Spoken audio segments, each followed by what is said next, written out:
Welcome to the Dead Pixel Society podcast, the photo imaging industry's leading news source. Here's your host, Gary Pageau.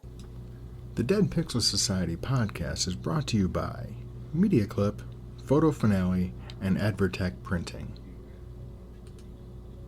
Hello again, and welcome to the Dead Pixel Society podcast. I'm your host, Gary Pageau, and today we're joined by the legendary Scott Kelby of KelbyOne, one of the industry's largest training platforms for the photography world. Hey, Scott, how are you today? I am awesome, Gary. Thanks for having me. So, Scott, in the age of COVID, how has that impacted the training world?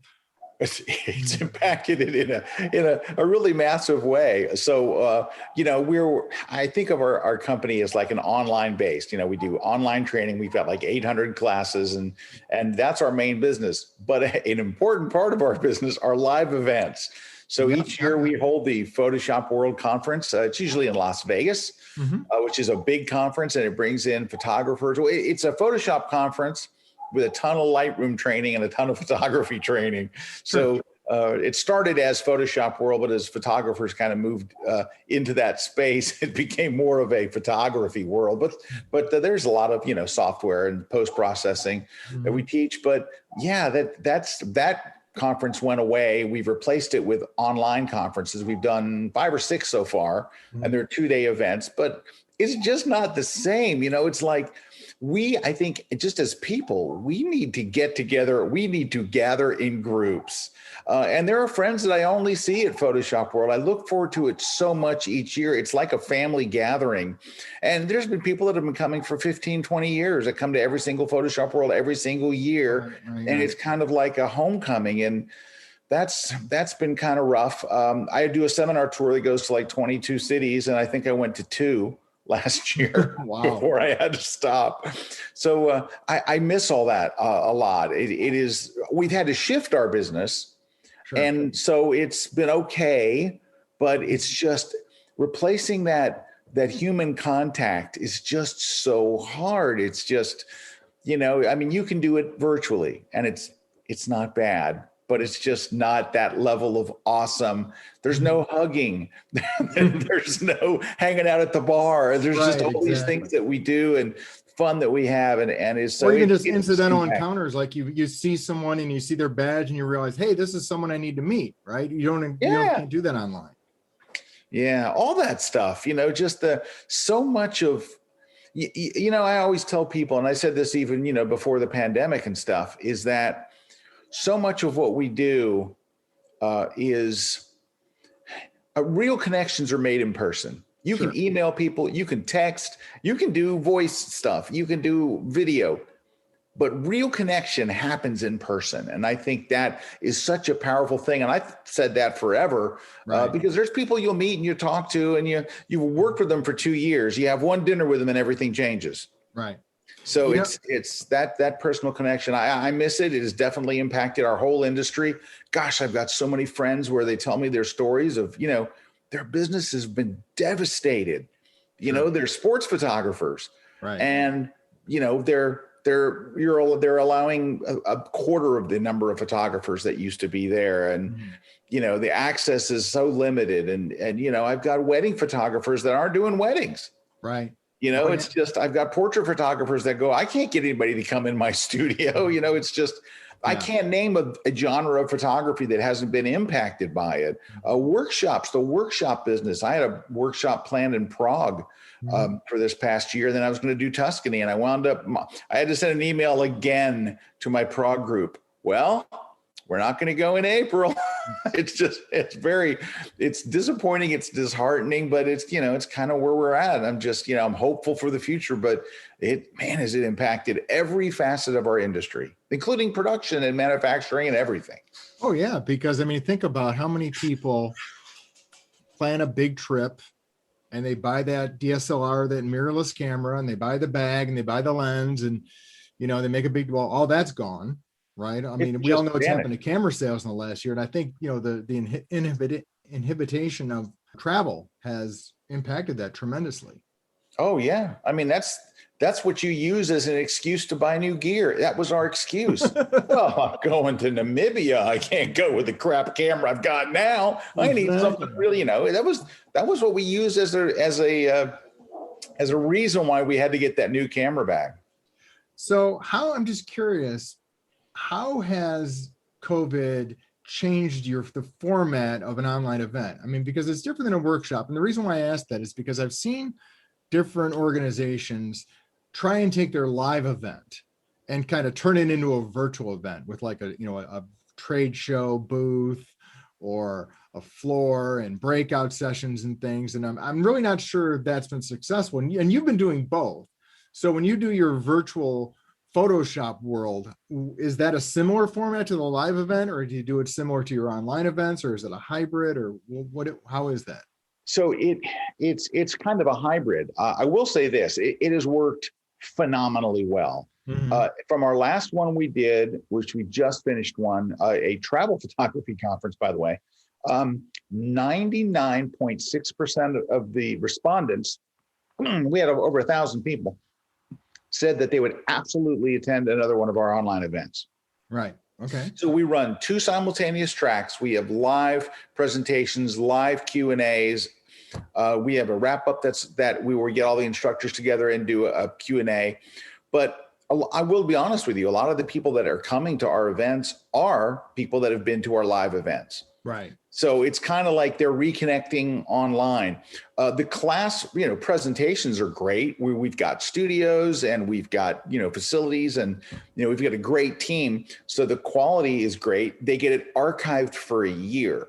Right. So if they're not able to attend every session, or they're not able to be there the day it broadcasts live, they can watch it for up to a year. Mm-hmm. So it has its advantage and disadvantages, but we've done 6 of them so far. The numbers have been tremendous, and the feedback has been so great. It's a lot better than I was expecting.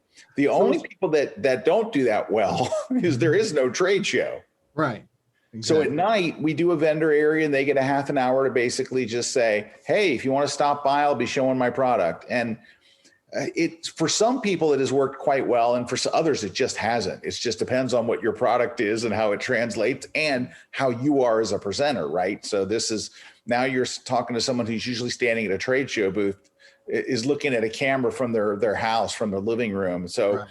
I would say that part of it has been a mixed bag, but the actual teaching, we're an online company. We release a class every week. So right. We're just releasing a whole bunch of classes real quick, but the quality and the stream and the audio and the video and the instruction, we've got the best instructors. So it has worked out better than I expected as far as the instruction goes and the happiness of the attendee. And it's the trade show part of it kind of stinks. So what has been the uptick, I'm just curious, to the archive material? Are people going back and revisiting the sessions they may have missed? Yeah. I hear from people all the time that'll say, hey, I was just watching a class, and it's from a conference we did 8 months ago. Okay. So I still get questions and comments and things from classes that people go back and they watch. They got the time.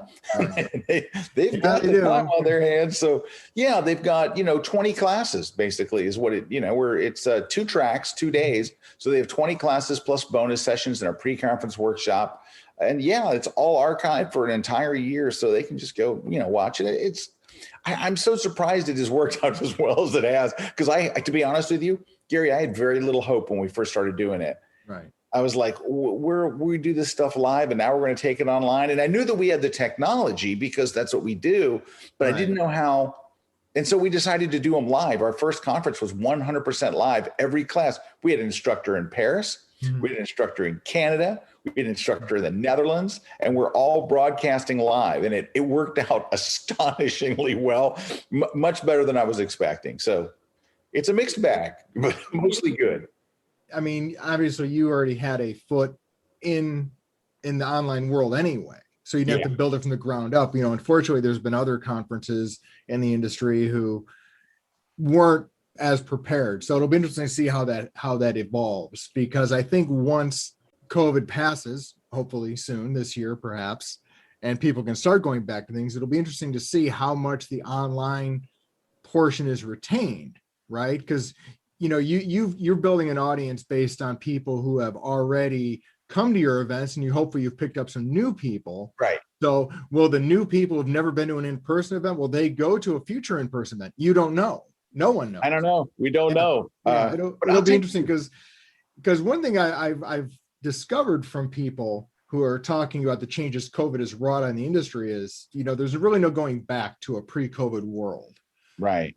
The future is going to be definitely impacted by COVID and how it's affected their business, whether it's, doing online things or whatever, but we still need the in-person stuff. We got to have the in-person activity. Got to. Yeah. It's how we're wired. I am worried about the zombies. Mm-hmm. I think that's the next wave coming is zombies. But in the meantime, I'm just very. I was thinking, you had a nervous look there. Uh-oh. Well, I'm thinking, is this like an industry term for someone who logs on but doesn't learn anything, or is this an actual flesh-eating zombie? Yeah, I was thinking flesh-eating zombie, but but just totally kidding. You know who was nailing this though, Gary? I don't know if you saw the last iPhone event from Apple. Oh, yeah. Oh, come on, dude. They are nailing it. Like you watch their event and you're like, this is better than being there. I mean, the amount of money they put into it can only be put into it by Apple. Correct. It was like watching a motion picture of a keynote. It was amazing. Right. But, I think people are going to school on that. I think you'll see some great stuff. But I think the future is going to be virtual and in person. Mm-hmm. And, it's going to be an interesting year. So I'm optimistic, and I do see some things already getting better. Yeah. And so I'm just, we're kind of learning to live with it, right? We're learning, how do I navigate the space? And like when I do training and I had to have a live model in the studio last week. And so we're all wearing masks. We're all 10 feet, 15 feet apart. Right. And then at some point I'm on camera. I have to take off my mask. Well, I'm using a 70 to 200 lens. I'm standing 15 feet away from the subject. Right. You're learning, how do I navigate this and keep everybody safe? And you're just learning how. It's just kind of the way it is. That was a nice segue earlier. You mentioned Apple, because we're really here to talk about your new book, which is about... Isn't this nice how smooth this is working? So your new book is called The iPhone Photography Book, How to Get Professional Looking Images Using the Camera You Always Have With You. And it's an actual physical book that someone's actually printing, binding, and mailing. It's not. I'm just curious. It's sort of a throwback thing. So tell me about the book. So what it is just the iPhone camera has gotten so good. Like it started to scare me is what pushed me into this. So my wife is an iPhone photographer, and she's just a really good photographer, and the iPhone is her camera. And she's taking pictures that I'm looking at these and going, there's no way you would know that these weren't from a DSLR or a mirrorless camera. And so I started taking it a little bit more seriously. And then the last couple of iPhones, Apple is leading the way with the stuff that they're doing. They're doing this computational software stuff that, while the camera is good, like the lens has gotten better and there's things, what they're doing with the software is ridiculous. And it's allowing you to do things I didn't think you'd be able to do with a camera on your phone. And so I realized, what if we took the same things that I teach professional photographers, like the same things about portraits and about posing and about landscape. And the only thing we change is, now you're using a phone. Mm-hmm. So that's what it is. The whole book is built as the same things that I teach the pros, except for, and the same techniques that we use, except for, instead of you holding a DSLR or a mirrorless, you're holding an iPhone. Mm-hmm. And so now I will say about 25% of the book or 30% of it is very iPhone specific things. Like, here's some neat things you can do in the iPhone. Here's some stuff the software will do. Here's how to take advantage of it. Right. But the other 75% is just teaching you the skills of photography. And it's just because at some point the camera doesn't matter that much. There are other things that matter more. So now that you've got a great camera, because I do think the camera is at a kind of a breakout stage right now with the iPhone. I think this computational photography stuff that Apple introduced, I think, was a game changer.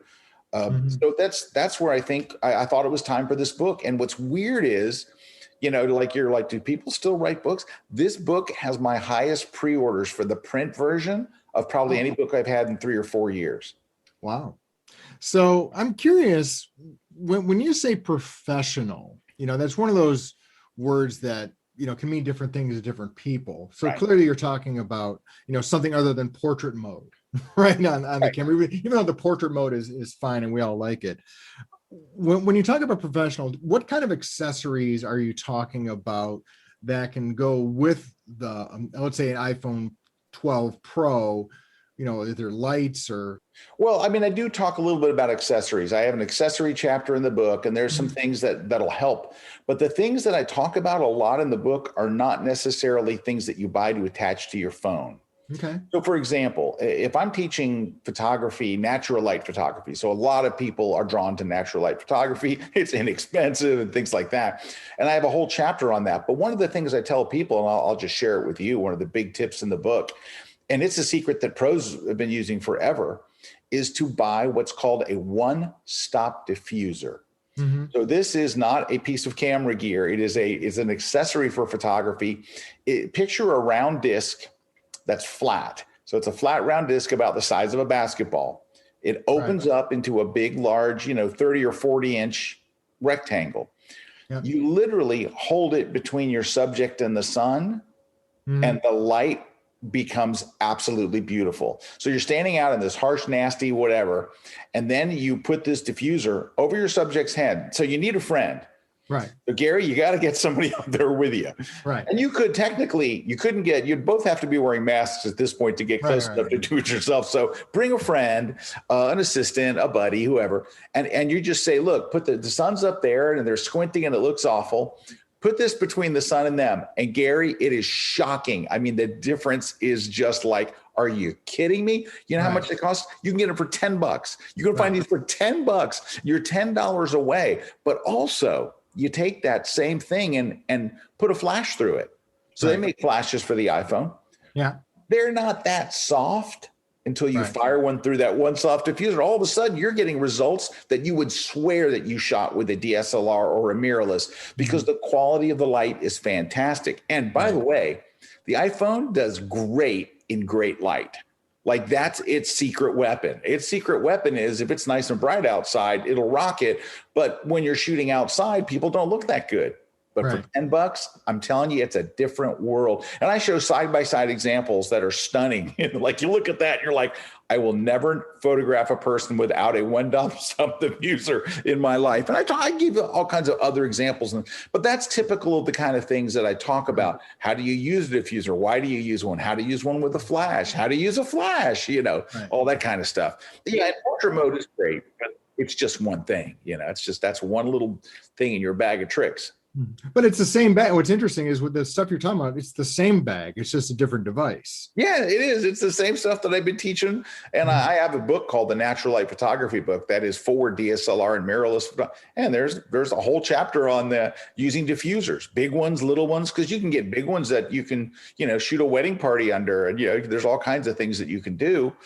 But but that's typical of stuff where we're going away from the standard stuff that you would normally do with a photographer with a DSLR, and we're going to apply it to the phone. And is there anything you can do on the phone? I'm going to reverse it. Okay. That you can't do on a DSLR. Oh, well, you know what it is? You can do the same stuff. It's just so much easier on the phone. Right. For example, I was doing a workshop in China at the end of 2019, not in Wuhan, a different part of China. And we're shooting these fishermen in the lake and they're casting their nets. And I've got my DSLR and I'm setting up all this stuff and I got this big tripod and I got all this junk. And the other instructor that's with me, his wife walks over and she holds up her iPhone and she shows me this picture. It's video. And all of a sudden it goes to slow-mo, super slow-mo. And you see these fishermen, it's in slow motion. It was amazing. I'm like, could I do that on my, I don't know how. No, I'd have to get on my computer. I'd have to shoot regular video, go to my computer, apply a slow-mo effect. This was brilliant because I don't know if you know the iPhone, it starts the photo in real time. and then it slows it. So you see this fisherman, So you see this fisherman, and he's throwing the thing, and it freezes him, and then it goes to super slow-mo. It's incredible. Now, while I'm sitting out there shooting, right? We're at dawn, we're shooting out here in the middle of nowhere, China. She is posting her shots, which look fantastic, by the way, to Instagram. Right. And I'm thinking, I'm 4 hours from that. Yeah. I got to take a boat back to the shore. I got to jump in a bus. I got to switch buses at some point to a car. I got to drive to my hotel. I got to download my photos. I got to put them on my computer. I got to crop them. I got to edit them. Then I have to save them back to my phone so I can import them to Instagram. And she's standing in the middle of nowhere and doing it. And I'm like, what am I doing here? Well, it's interesting as you mentioned that, because that's something that's come up a few times with previous guests in the podcast, is about the inability, it appears, for the traditional camera makers to make their devices more competitive, right? I like, for example, I don't understand why there can't be a cellular connection in a DSLR, right? So you could exactly do that. They can absolutely be. The problem is now you have to pay for a second one. Right. And that's what kind of in your phone, you're already paying for it. I mean, you can have it's funny, Apple's selling that now, where you can have a cell connection in your Apple Watch, and people are paying for that. I'm just saying I think it's interesting how, from the Japanese camera manufacturer's standpoint, they seem to be focused so much on lens quality and those type of differentiators, that with the computational photography that Apple has been able to put in the iPhone, they've kind of negated that advantage to some extent. Yes, they absolutely have. And they're doing things with that computational photography. Well, here's the thing. Just look at this. This is a simple thing. You mentioned portrait mode. And for those of you listeners who are not familiar with portrait mode, it blurs the background behind your subject to make it look like you took it with an expensive camera. And it does a brilliant job. But here's the thing, that this is where that is part of the computational photography. But here's the mind blower. After you've taken the photo, you can go into the Apple's own Photos app and change how blurry the background is. Right. You can take the blur out. You can put way more blur in. You can't do that. That doesn't. I mean, they made a camera called the Lightroom once. That was the idea that you would use later. Exactly. Well, it's in the iPhone today. It's there.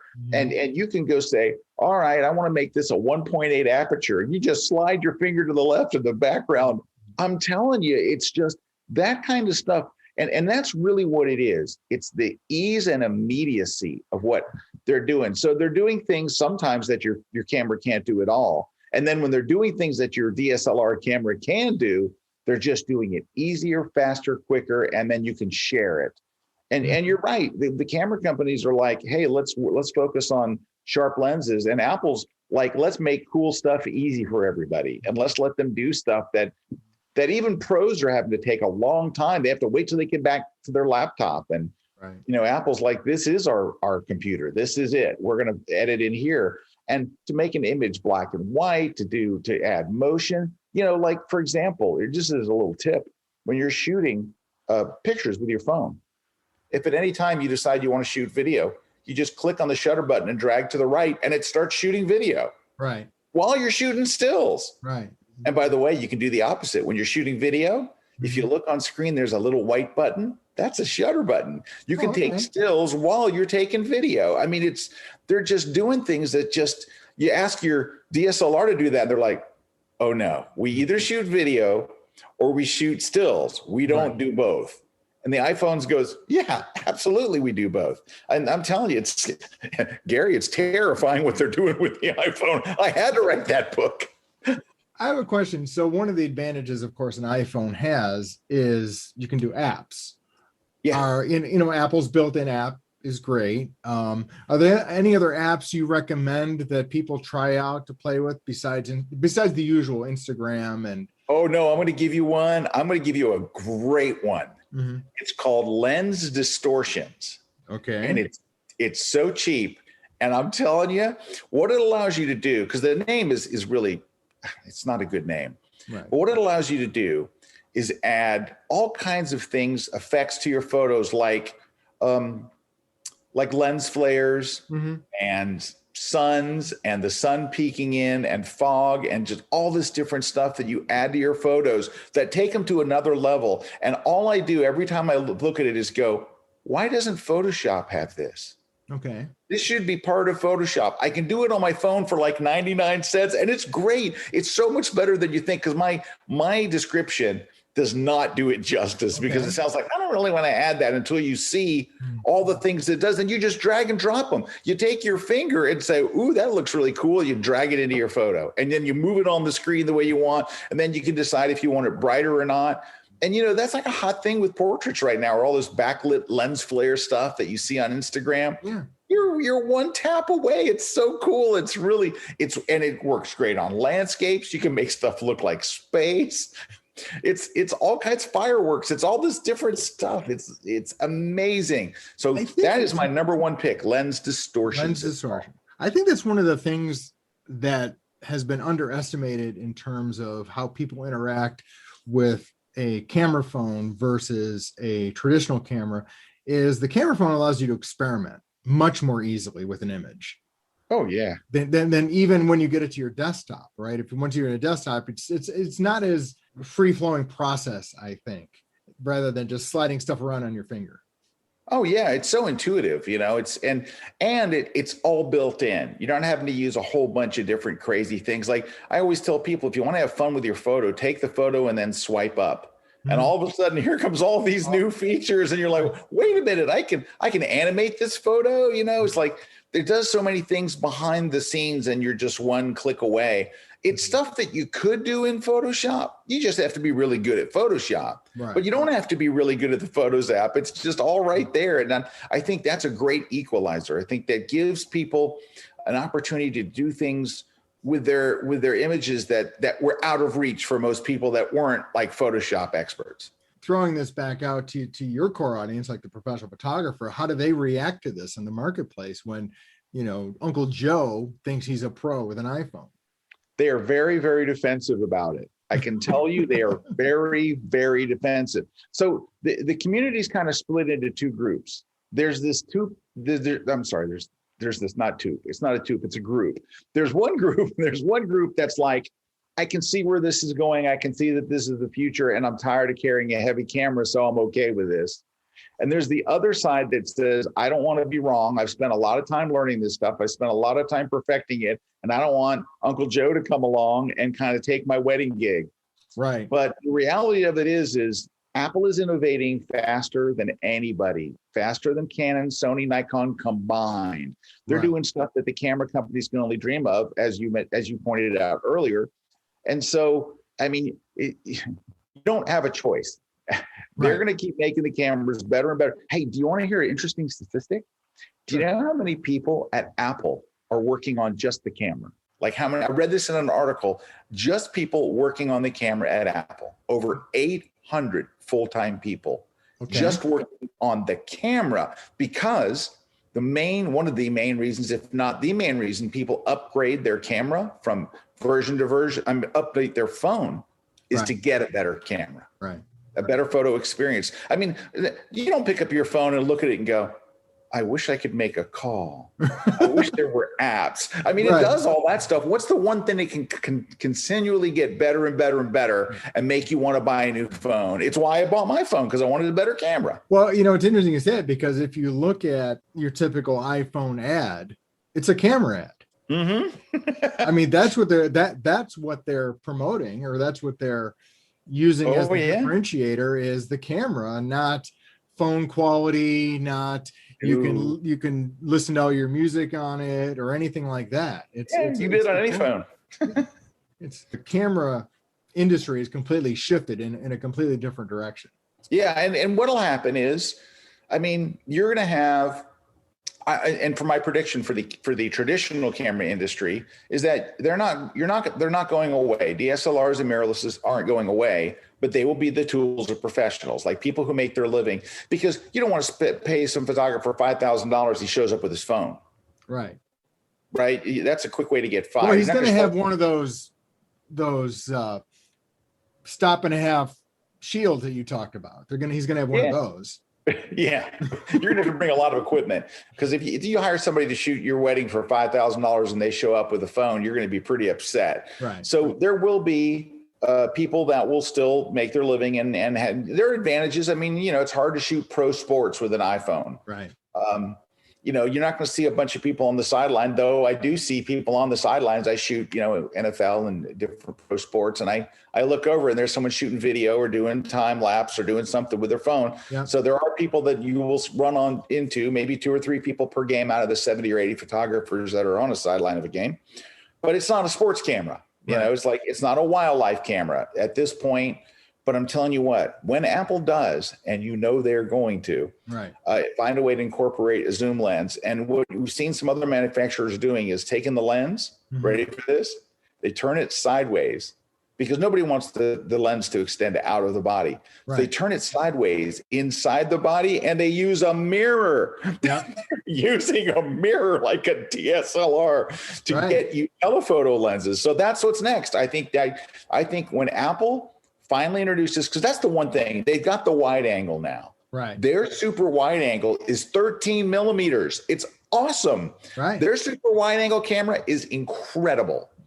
And that was missing. What you always had was basically you had a standard wide angle, and that was it. And then a zoom that isn't really a zoom. Right. When they added that wide angle, that was a changer for me. That's when I realized, okay, it's on. Yeah. So when they add the telephoto, what's going to happen to the traditional camera photo manufacturers? Yeah, I don't know. I mean, it's going to be hard. I mean, again, like you said, there'll always be a segment of the industry that will need, the mirrorless format because of specialized lenses, or they're shooting a lot of underwater or something like that. Certainly there will be architectural stuff like that. Yeah. But there's going to be more and more people who are going to have their needs fulfilled. Like you said, Uncle Joe, who maybe had a DSLR that he used because he was a hobbyist. Well, you can be a full-fledged hobbyist without that now. Yeah. Yeah. And you already have this one camera. Mm-hmm. You're already carrying it with you. Are you going to carry another? How many cameras do you need to carry on vacation? Well, I recommend carrying as many as possible, but that's Hey, now you're talking my language. But I'm old school, so that's part of mine. So listen, Scott, tell people when the book is going to be out and where they can get it. So Amazon is showing a date of March 9th as the print version is in stock. You can get the Kindle version right now. Mm-hmm. Barnes & Noble will have it around the same time, and wherever fine books are sold. So any one of those places, I would say by March 10th, will be in most stores. Awesome. And where can people find out more about you and what you do? I write a daily blog that's about, photography and Photoshop and stuff at scottkelby.com. And I'm on Instagram as Scott Kelby, and I'm on Twitter as Scott Kelby, and I'm on Facebook as S Kelby. So you're everywhere. For some reason, yeah. Do you have a TikTok is my question. Do you have a TikTok yet? I do not have a TikTok. My daughter does. My son does. Does that count? They've got TikTok. It does not count. I want to see you doing some dancing on the TikTok one of these days. Yes. See, that's the main thing that's kept me off, is knowing I would have to dance. Well, thank you, Scott, for your time. Congratulations on the book, and best wishes for a great 2021. Thanks so much, Gary. Thank you for listening to the Dead Pixel Society podcast. Read more great stories and sign up for the newsletter at www.thedeadpixelssociety.com.